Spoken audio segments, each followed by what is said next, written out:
నాకు మాస్టర్ గారు ఈ సంస్థని ఈ రకమైనటువంటి హోమియోపతి వైద్య విధానాన్ని పరిచయం చేసిన శ్రీ బివి రాఘవరావు గారిని నాకు హోమియోపతి వైద్యం పట్ల అవగాహన కల్పించి నన్ను ఒక డాక్టర్గా మలిచినటువంటి శ్రీ ఈవీఎం ఆచార్య గారిని అంతర్యామి అంతర్లోకంలో ఉండేటువంటి భగవంతుడిని చూడటమే వైద్యులకు కర్తవ్యం అనేటువంటి విషయాన్ని అనుభవపూర్వకంగా నాకు నేర్పినటువంటి నా గురుదేవుడు శ్రీ పివి సుబ్రహ్మణ్యం గారికి నా హృదయపూర్వక నమస్కారం. ముందుగా relationship of remedies in treatment అనేటువంటి ఈ సబ్జెక్ట్కి కొంచెం చిన్నపాటి ఇంట్రడక్షన్ మనందరం కావాలి. అందరికీ కూడా ఏంటంటే అసలు రెమెడీస్ మధ్య రిలేషన్షిప్ అనేటువంటి ఒక సబ్జెక్ట్ని ఏర్పరిచి ఆ రకంగా స్టడీ పర్పస్లో రిలేషన్షిప్స్ని స్టడీ చేసుకోవడం అనేటువంటి ఒక రకమైనటువంటి హోమియోపతి వైద్య విధానంలోనే ఒక విప్లవాత్మకమైనటువంటి చర్యకు పూనుకున్నటువంటి ఆయన డాక్టర్ ఎంఎస్ ఏ ప్యారింగ్టన్ అనేటువంటి ఆయన. ప్యారింగ్టన్ క్లినికల్ మెటీరియా మెడికల్ అనేటువంటి ఒక బుక్ పబ్లిష్ చేశారు.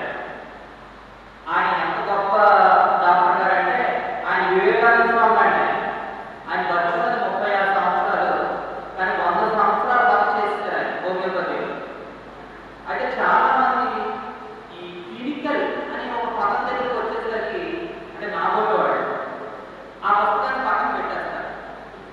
నేను కూడా మాస్టర్ గారు సీనియర్ ఫిలాసఫీలో చెప్తూ మీరు థెరాపెటిక్స్ జోలికి వెళ్ళకండి, ముఖ్యంగా జాన్సన్స్ థెరాపెటిక్స్ అనేటువంటి పుస్తకం ఉంటుంది, అటువంటి పుస్తకాలు మీ ఎర్లీ డేస్లో చదవకూడదు అనేటువంటి ఒక మాట చెప్పారు ఫిలాసఫీ క్యాసెట్స్లో. దాన్ని ప్రామాణికంగా తీసుకుని మేము ఈ క్లినికల్ మెటీరియల్ అనేటువంటి పుస్తకాన్ని అసలు తెరవాలి. మా స్టడీస్ అయిపోయేదాకా కూడా కేవలం హ్యానిమన్ గారు organ, Kent philosophy, Hahnemann, Kent, lesser writings ఈ 4 నేను క్షుణ్ణంగా చదివాను తప్ప ఈ క్లినికల్ మెటీరియల్ అనేటువంటి పుస్తకాన్ని అసలు తెరవాలి.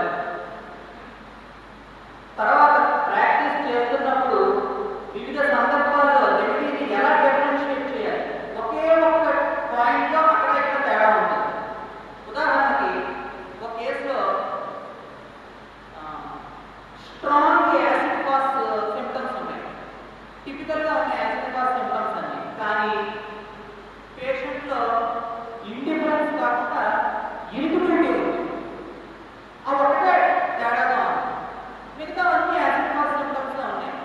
అయినా సరే ఒక సిమ్టమ్ పెద్ద పరిగణనలో తీసుకునేది ఏమిటని చెప్పి 2004-05 అనుకుంటా యాసిడ్ ఫాస్ 200 వేసిన ఆ కేసు పర్ మంత్ దాని మీద రేట్ చేసిన ఏమి రిజల్ట్ రాలేదు. ఏంటి మనం వేసిన రెమెడీ ఏమైనా లాక్ అయిందేమో, సల్ఫర్ 30 వేసాను, షుగర్ 200 వేసాను, ఏమి పనిచేయలేదు, కానీ యాసిడ్ ఫాస్ సిమ్టమ్సే ఉన్నాయండి. సరే అని చెప్పి ఒకసారి ప్యారింగ్టన్ క్లినికల్ మెటీరియల్ పుస్తకం తీసి చదివితే అందులో చిన్న డిఫరెన్స్ ఇచ్చాడు. ద మోర్ ఇండిఫరెన్స్ యాసిడ్ ఫాస్, the more irritability acid picric అని ఇచ్చాడు. ఒకటే డిఫరెన్స్ పాయింట్. క్లినికల్గా ఆ రెండింటి మధ్య ఉన్నటువంటి చిన్న డిమార్కేషన్ ఆ పుస్తకంలో ఇచ్చాడు. వెంటనే ఆ కేసులో యాసిడ్ పిక్రిక్ 200 వేసాడు. వేస్తే ఆ పేషెంట్ హెడేక్స్ అవి ఫస్ట్ వేసిన ఫస్ట్ వేస్తే రిజల్ట్ ఉండిపోయింది, మళ్ళీ అసలు రిపీట్ చేయాల్సిన అవసరం కూడా రాలేదు. అది ప్యారింగ్టన్ క్లినికల్ మెటీరియల్ వాడుక గ్రేట్నెస్ ఏంటంటే ఆయన రిలేషన్షిప్ని అంటే ఒక 4-5 మందిని మీరు కూర్చుకుని చదువుకుని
హాస్పిటల్ ముందు. చివరికి ఆయన కలుసుకుని నింపిని ఏంటి సార్ అంటే, ఆయన అది కాదు పద్ధతి, ఇలా చేయాలి హోమియోపతి, ఒక సింగిల్ డోస్ ఇచ్చి నువ్వు వెయిట్ చేయాలి అనేటువంటి ఫినామినా నింపి గారు ఇచ్చారు. ఆ ఫినామినా ఎల్ఎల్ నుంచి కెంట్కి వచ్చారు. కెంట్ దాన్ని ఫిలాసఫీ కూడా అనుసంధానించి ఒక పరిపూర్ణమైనటువంటి personality treatment in homeopathy, degree of series in potencies, ఇవన్నీ కూడా ఇంట్రడ్యూస్ చేశారు. దీని తాలూకు పూర్తి వివరాలు కెంట్ లెసన్ రైటింగ్స్ ఉంటాయి. అందరూ కూడా క్లినికల్ పర్పస్ లో తప్పనిసరిగా చదవాల్సిన పుస్తకం Kent lesson writings. Kent lesson writings చదివితే ఈకే మాస్టర్ చెప్పిన పాయింట్స్ అన్ని అందులో కనపడతాయి. ఇది ప్యారిస్టన్ ఇచ్చినటువంటి ప్రణాళిక. ఈ రిలేషన్షిప్ ని ఎస్టాబ్లిష్ చేసుకుంటూ కెంట్ చెప్పినటువంటి ఒక అద్భుతమైనటువంటి పాయింట్ మనం స్టడీ చేసుకుని అప్పుడు రిలేషన్షిప్ ఆఫ్ లిమిట్స్ లో వెళ్దాం. కెంట్ గారు ఏం చెప్పారంటే, ఒక కాన్ఫరెన్స్ లో పి అనేటువంటి ఆయన, అది డాక్టర్ పి అని ఇచ్చారు, మరి ఆయన ఎవరో మనకు తెలియదు, కానీ అక్కడ లెసన్ లో ఇచ్చింది. సార్ ఈ లెసన్ ఈ రిలేషన్షిప్ అది అన్నిలో ఇచ్చారు, గ్రూప్ లో ఎక్కువగా హెపార్సల్స్ స్పాంజియా అన్నారు, కోలోసిస్ కాస్టమ్ స్టాఫ్సేట్రియా అంటున్నారు. అసలు ఇవన్నీ అవసరమా, నేను అలా ట్రీట్మెంట్ చేయను, నేను ఇంకోలా ట్రీట్మెంట్ చేస్తానని కెంట్ను క్వశ్చన్ చేశాడు ఈ డాక్టర్ గారు. మిస్టర్ పి అని పేరు ఎవరు మనకు తెలియదు. అప్పుడు కెంట్ సమాధానం వచ్చారు. ఆయన ఏమన్నారంటే, నాయన నువ్వు చెప్పింది సత్యమే కావచ్చు, కానీ అసలు ఒక రెమెడీస్ మధ్య ఒక రకమైనటువంటి రిలేషన్షిప్ ఏర్పడుతుంది అని మనకి చెప్పడానికి మన పై జనరేషన్ డాక్టర్స్ ఎంత కష్టపడి ఉంటారో, ఎంత ఇన్సైట్ కలిగి ఉంటారో, ఎంత యూటమిక్ కలిగి ఉంటారో ఒక్కసారి ఆలోచించు. రిలేషన్షిప్ అనేటువంటిది రాత్రికి రాత్రి ఏర్పరిచింది కాదు, కొన్ని నెంబర్ ఆఫ్ కేసెస్ చూడడం ద్వారా ఎక్స్పీరియన్స్డ్ ప్రాక్టీషనర్స్, శాస్త్ర మాస్టర్ లాంటి వాళ్ళు కొన్ని ఎస్టాబ్లిష్ చేస్తారు. అవి యంగర్ జనరేషన్ లో ఉండేటువంటి మాలాంటి వాళ్ళు వాటిని తీసుకుని ఆ గైడ్ లైన్స్ లో చదువుకుంటాం. ఈ పద్ధతి ఆయన కెంట్ ఆ డాక్టర్ గారికి ఎక్స్ప్లెయిన్ చేశారు. అందుకని క్రానిక్ ట్రీట్మెంట్ లో రిలేషన్షిప్ అంత ఇంపార్టెన్స్ ఇచ్చాడు కెంట్. ఇంకా 2-3 చోట్ల దీంతో డిస్కషన్ ఇచ్చారు లెసన్ రైటింగ్స్ లో. మెటీరియల్ మెడికల్లో కూడా ఇచ్చారు. ఒక 2 సందర్భాలు చెప్తాను. సిపిలినం డ్రగ్ పిక్చర్ చెప్తూ సల్ఫర్ సిపిలినం ఆల్టర్నేట్ గా ఇవ్వాల్సి వస్తూ ఉంటుంది అని చెప్పి సిపిలినం మెటీరియల్ మెడికల్లో ఒక రాష్ట్రంగా చదవండి. అలాగే సల్ఫర్ లో చెప్తూ అసలు సల్ఫర్ కి ఆత్మకి పూర్తిగా డైరెక్ట్ ఆపోజిట్ మెంటల్ సింప్టమ్స్ ఉంటాయి, అందరికీ తెలిసిందే. కానీ కెంట్ మెటీరియల్ మెడికల్ ఆ పాయింట్ గురించి ఎస్టాబ్లిష్ చేస్తూ క్రానిక్ ట్రీట్మెంట్ లో మాత్రం ఒక్కొక్కసారి ఆర్సెనికాల్ను వేసి తర్వాత గ్రూప్ ఆఫ్ సింప్టమ్స్ సెట్ అయ్యాక మళ్ళీ మయాస్మెటిక్ ఇన్ఫ్లుయెన్స్ బాగా వచ్చి వేరే మయాజం సింప్టమ్స్ గా ప్రెడామినెన్సీ ఉన్నప్పుడు సల్ఫర్ ఆల్టర్నేటివ్ గా వేయాల్సి వస్తుందని ఇచ్చారు. కావాలంటే కదా అలా ఎలా కుదురుతుంది? ఒకటే కదా సిమిలినం, మరి ఏంటి ఆల్టర్నేటివ్ ఏంటి? అక్కడ లెసన్ ఏంటంటే దానికి కూడా ఎక్స్ప్లెయిన్ చేశారు. ఏంటంటే ఎందుకు అలా చెప్తారంటే, never give a chronic remedy in it's acute exaggeration అని కెంట్ లెసన్ రైటింగ్స్ లో ఇచ్చిన పాయింట్. అంటే మనకి క్రానిక్ గా పలానా పేషెంట్ అని మనం ఇంకే మాస్టర్ చెప్పినట్టు మనకి టిపికల్ డ్రగ్ పిక్చర్ తెలిసిపోతారు. డౌటే లేదు, అతను క్యాల్కేరియా గారి పేషెంటే, క్వశ్చన్ లేదు. కానీ అతను దానికి అక్యూట్ గా ఒక కురుపు వచ్చింది, లేదా ఫీవర్ వచ్చింది, లేదా ఇంకొక పర్టికులర్ ప్యాథాలజీ సింప్టమ్స్ ద్వారా మేనిఫెస్ట్ అయ్యి మన దగ్గరికి వచ్చాడు. అతను వచ్చింది మాత్రం ఆ అక్యూట్ ఎగ్జాగరేషన్ లో, అతను తాలూకు క్రానిక్ పేషెంట్ అంతా అప్పుడు చెప్పలేదు మనకి. అప్పుడు ఏం చేయాలి? అతను మనకు తెలిసని చెప్పి నక్షమంగా వేస్తామా, అతను మనకు తెలిసిన క్యాల్కేరియా వేస్తామా? చేయకూడదు. అది కేటించినటువంటి పాయింట్. ముందు అక్కడ ఉన్నటువంటి అక్యూట్ ఎగ్జాగరేషన్ ట్రీట్ చేయాలి. ఈ అక్యూట్ ఎగ్జాగరేషన్ ట్రీట్ చేసినటువంటి రెమెడీ ఏదైతే ఉంటుందో అది యూజువల్ గా నువ్వు వేసినటువంటి యాంటీ మయాస్మెటిక్ రెమెడీ లేదా యాంటీసోరిక్ రెమెడీ కాదు, అక్యూట్ శాటిలైట్ అయి ఉంటుంది అని చెప్పి లెసన్ రైటింగ్స్ ఇచ్చాడు. మళ్ళీ ఒకసారి డిస్కస్ చేస్తాను. క్రానిక్ గా ఒక పేషెంట్ మన దగ్గరికి కేసుని రాయించడం కోసం రాలేదు. అతనికి ఏదో ఒక అక్యూట్ డిసీజ్ వచ్చింది, కానీ అతని తాలూకు క్రానిక్ కండిషన్ మనకు మొత్తం తెలిసి మనకి సుపరిచయం ఉన్నాడు ఆ పేషెంట్. అతను ఆ పర్టికులర్ డ్రగ్ మనకు ఖచ్చితంగా కరాఖండిగా తెలుసు. కానీ అక్యూట్ ఎగ్జామినేషన్ లో వచ్చండి దగ్గరికి ఏదో ఒక పర్టికులర్ డిసీజ్ బాడీ మీదకి వచ్చి ఈ మయాసం ఏదైతే ఉందో అది పైకి పుష్ అవుట్ చేసింది. లోపల ఉండేటువంటి స్పియర్ అంతా పైకి ఫిజికల్ సింప్టమ్స్ రూపంలో వచ్చింది. అంటే ఫిజికల్ సింప్టమ్స్ బయటగా తీసుకుని మనం అప్పుడు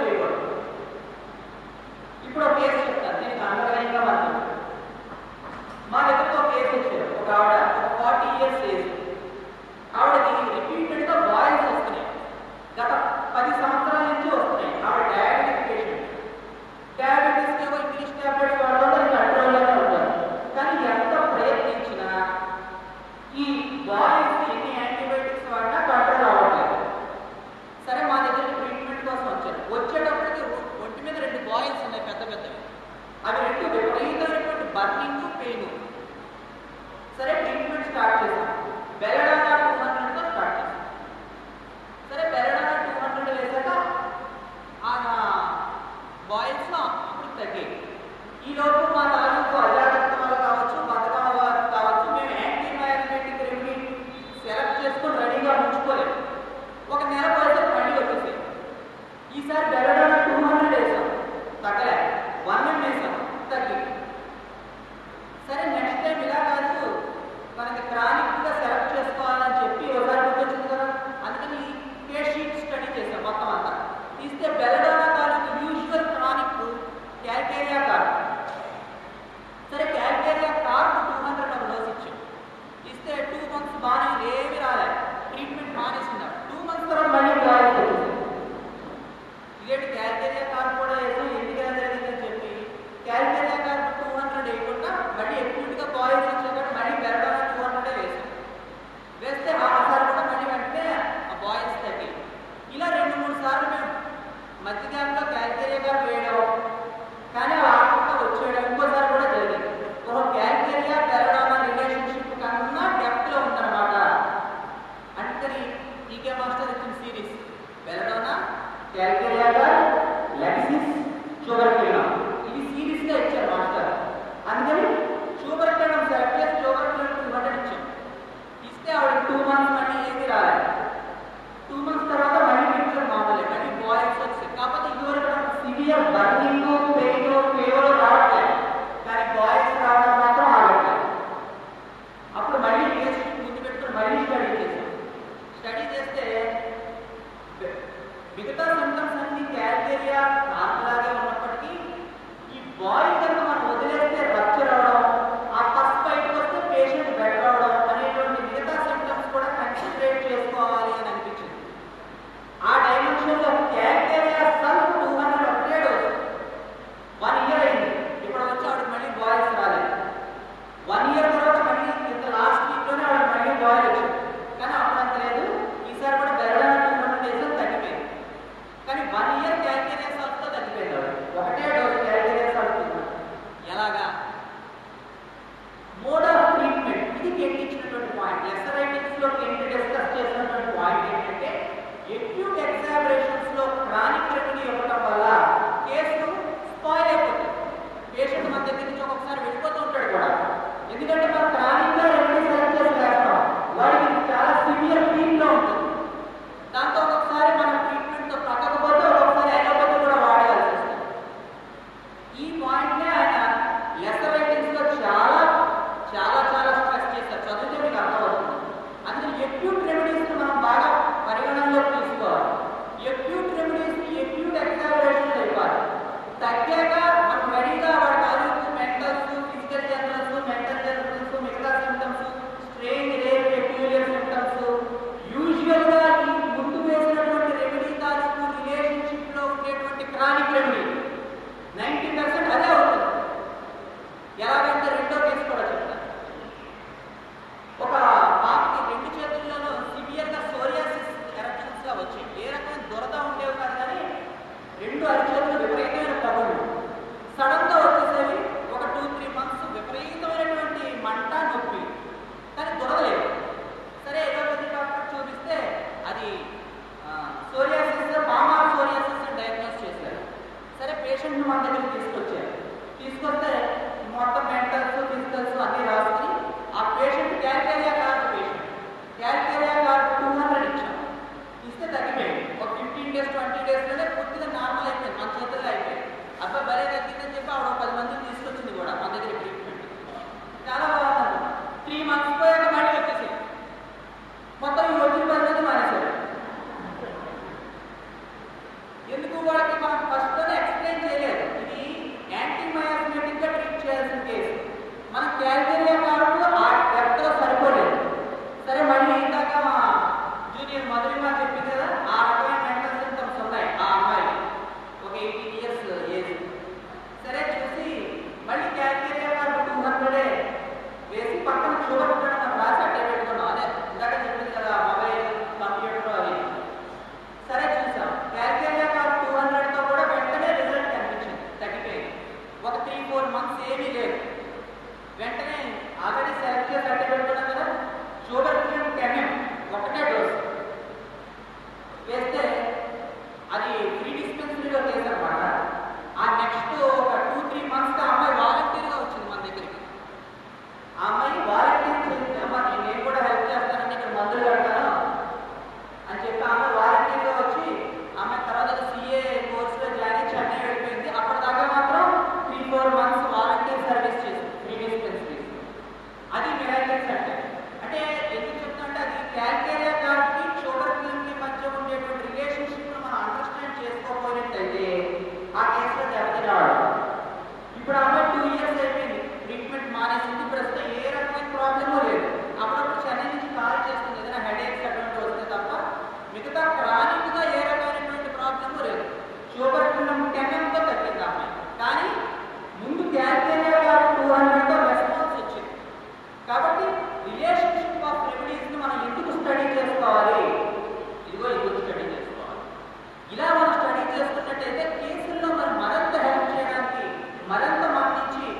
డెవలప్ అవుతాయని కెట్ ఇచ్చాడు.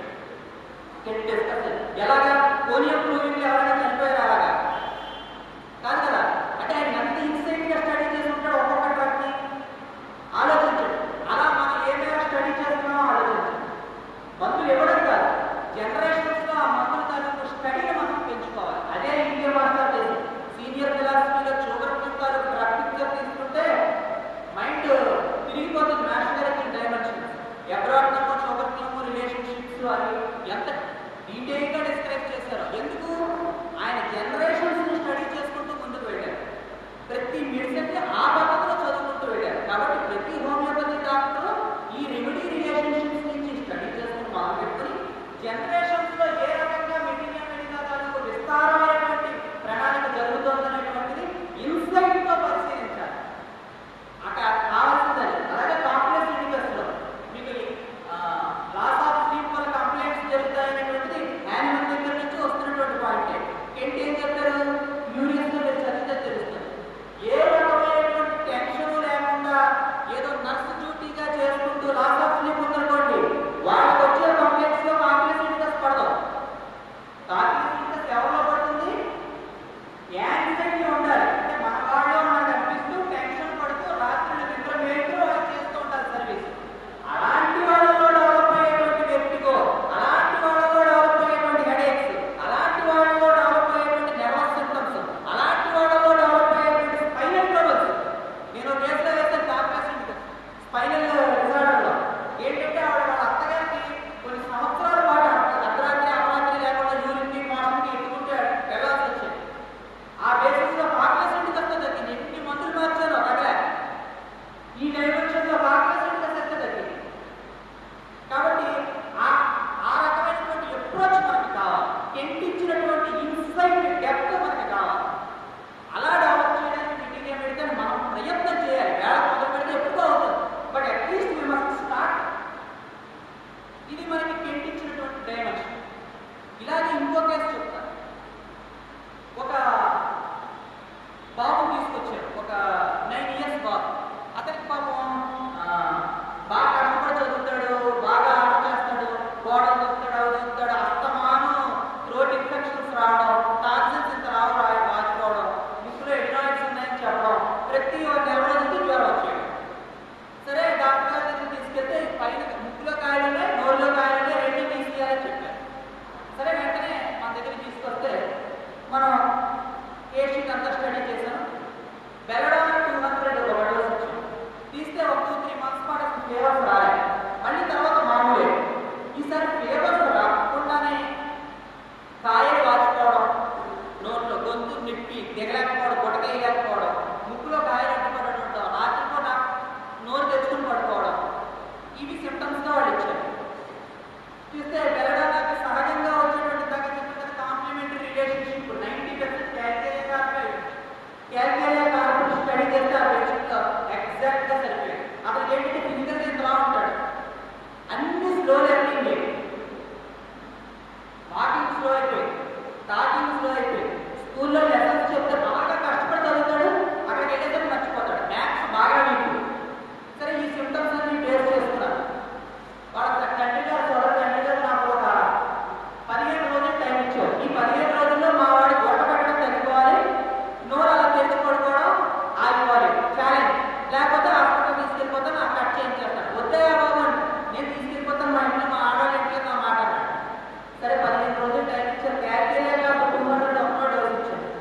సరే 15 రోజుల తర్వాత అక్కడ వచ్చేదాకా నాకు టెన్షనే. వచ్చాడు, తీసుకొస్తే ఎలా ఉందన్నా ఏంటంటే అన్నాడు. అదే ముక్కు ఆ నోరు తెచ్చి పడుకోవడం, ముక్కులో కాయలు అసలు ఏ లేవో నేనే మర్చిపోయాను అన్నాడు. అంత మిరాక్యులస్ గా తగ్గిపోయింది. క్యాల్కేరియా కాబట్టి ఒకటే డోస్. మళ్ళీ అసలు అవసరం రాలేదు 6 months దాకా. 6 months తర్వాత మళ్ళీ స్టార్ట్ అయ్యింది. కానీ ముక్కులో కాయలు మాత్రమే టాన్సిల్స్ తగ్గిపోయాయి. ఈసారి క్యాల్కేరియా కారు నేచురల్ క్రానిక్ వాటి తనకు పూర్తి యాంటీ మయాస్మెటిక్ రెమెడీ ఏమై ఉంటుంది? షుగర్ క్లీన్ 200 ఒక డోస్ ఇచ్చాం. 6 months తర్వాత షుగర్ క్లీన్ 200 ఒక డోస్ ఇచ్చాడు. ప్రస్తుతం ఇంకా రన్ అవుతుంది కేసు. 3 months అయింది, చాలా ఇంప్రూవ్మెంట్ ఉంది. వాళ్ళ ఆపరేషన్ తాలూకు ఆలోచన గమనించుకునేంత దాకా ఇంప్రూవ్మెంట్ ఉంది. ఇలా మన రెమెడీస్ రిలేషన్షిప్ ఉంటే మన మార్గం సుగమంగా ఉంటుంది, పేషెంట్ జారిపోకుండా ఉంటారు. ఇది మనకి ఇచ్చినటువంటి కేసు. సరే, ఇదే బేసిస్ ఎక్కువ కేసు కూడా చెప్తాను, అండర్స్టాండింగ్ చాలా బాగుంటుంది. ఒక పాపం తీసుకొచ్చారు. ఈ అమ్మాయికి పాపం ఇందాక మా మేడం గారు చెప్పినట్టు అబ్నార్మల్ ప్యూబర్టీ గ్రోత్ 9th ఏజ్లో 9 years ఏజ్లో అమ్మాయి మెచ్యూర్ అయిపోయింది. సివియర్ డిస్మెనోరియా 8 days 9 days ఒక్కొక్క రోజు 10 pads కూడా అయిపోయింది. చాలా ఫాస్ట్ అమ్మాయి, చాలా మోడర్న్ డ్రెస్ వేసుకొస్తుంది, మొబైల్స్ వాడుతుంది, కంప్యూటర్ అన్నీ చాలా ఫాస్ట్ అన్నమాట. అన్నింటిలోనూ ప్రవేశిస్తుంది అమ్మాయికి. కరాటే చేస్తుంది, తర్వాత వీణాట వాయిస్తుంది, ఏవో చాలా ఉన్నాయి అమ్మాయికి ఎక్స్ట్రా కరిక్యులర్ అన్నింటిలోనూ ఫస్ట్ అమ్మాయి. సరే, అది టిపికల్ పిక్చర్ ఆఫ్ ఫాస్ఫరస్. ఫాస్ఫరస్లో అలా ఉంటారు పర్సన్స్. అంటే ఒక 100 మందిని వితౌట్ డిఫరెన్సియేషన్లో చెప్పాలంటే అదే అంతర్గతంగా అద్భుతమైన డిఫరెన్సియేషన్.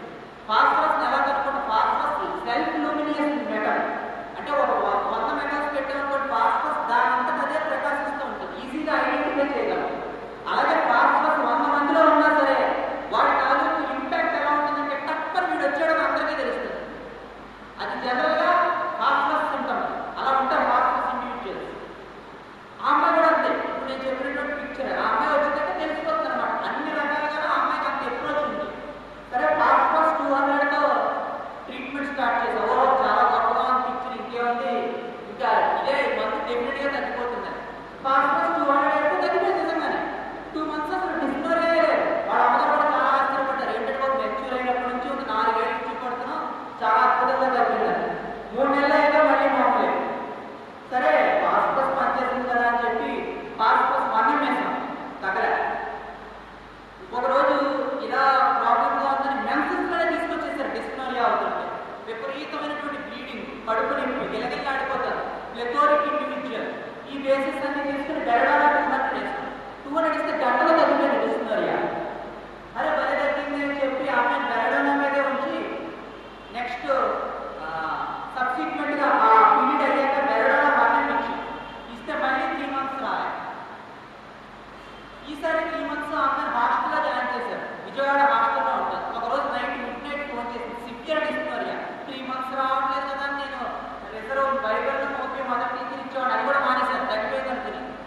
ఆ అమ్మాయి పాపం నైట్ 12 ఫోన్ చేసి డాక్టర్ గారు మా దగ్గర మందులు ఏం లేవు, నేను ఇంగ్లీష్ మందు వేసుకుంటానని చెప్పింది. ఎవరో చాలా కైండ్ మీ అంటే ఫాస్ఫరస్ బేసిస్ కాబట్టి అలా లేకపోతే రిపోర్ట్ చేయి.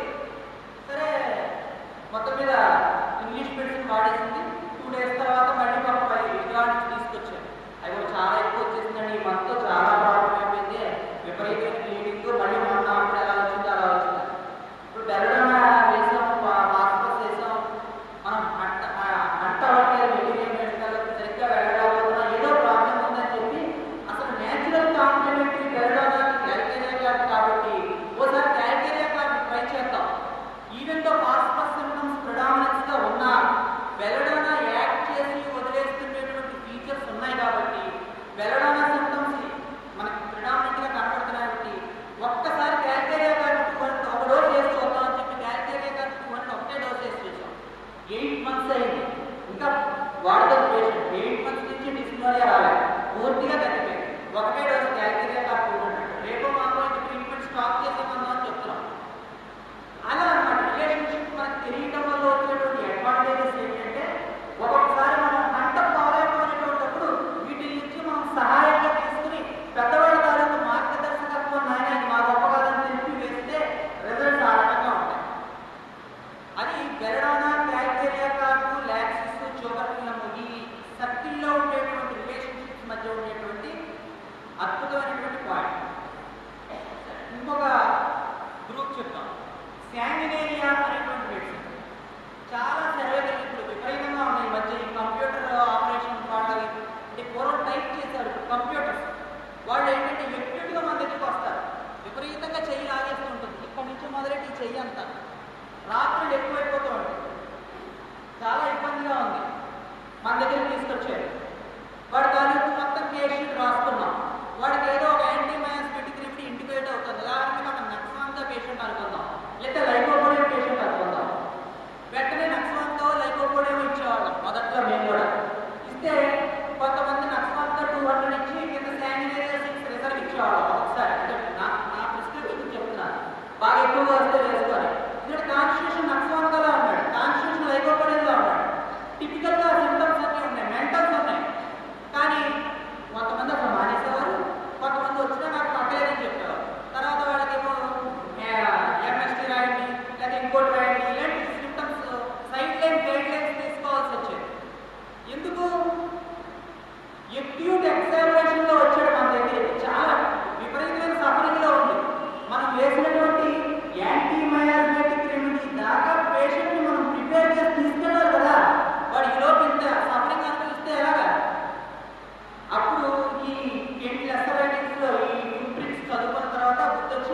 ఇది కాదని చెప్పి